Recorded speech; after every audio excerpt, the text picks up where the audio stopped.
नमस्ते बच्चों, अर्थशास्त्र कक्षा 12 में आपका हार्दिक अभिनंदन और स्वागत। आज हम पढ़ेंगे राष्ट्रीय आय का मापन, मेजरमेंट ऑफ नेशनल इनकम, भाग 3, जिसमें हमारा अध्ययन बिंदु रहेगा आय विधि। पिछले वीडियो में हमने राष्ट्रीय आय के मापन की 3 विधियों में से उत्पादन विधि का अध्ययन किया था। आइए आज दूसरी विधि आय विधि के बारे में जानकारी करते हैं। आय विधि से राष्ट्रीय आय की गणना के द्वारा एक देश में आय के वितरण की जानकारी मिलती है।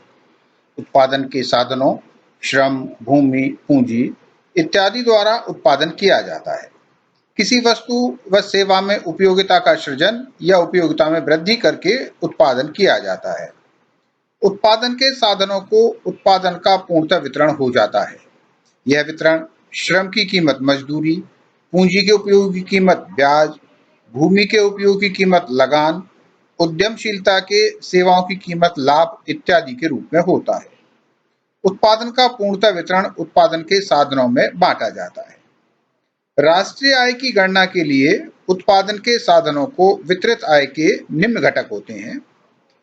मजदूरी व वेतन कर्मचारियों के क्षतिपूर्ति प्रतिफल के रूप में, ब्याज, लगान, किराया भाड़ा, लाभ आदि परिचालन अतिरेक के रूप में, मिश्रित आय स्वयं रोजगार प्राप्त व्यक्तियों के प्रतिफल के रूप में।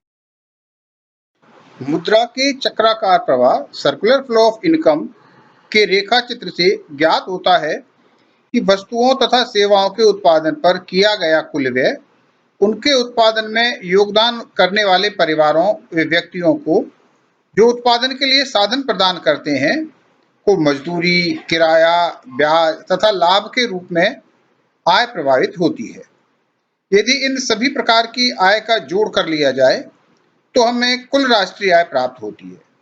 किंतु इससे सकल घरेलू उत्पाद जीडीपी ज्ञात करने के लिए हमें एक वर्ष की उत्पादन प्रक्रिया में हुए पूंजी ह्रास तथा उत्पादकों द्वारा दिए गए अप्रत्यक्ष करों की भी गणना में शामिल करना होता है। इस प्रकार उत्पादन के पूर्णतः वितरण से प्राप्त प्रतिफल उत्पादन के साधनों, श्रम, भूमि, पूंजी इत्यादि के मालिकों की साधन आय होती है। अतः आय विधि से राष्ट्रीय आय की गणना के लिए साधन आय को जोड़ते हैं।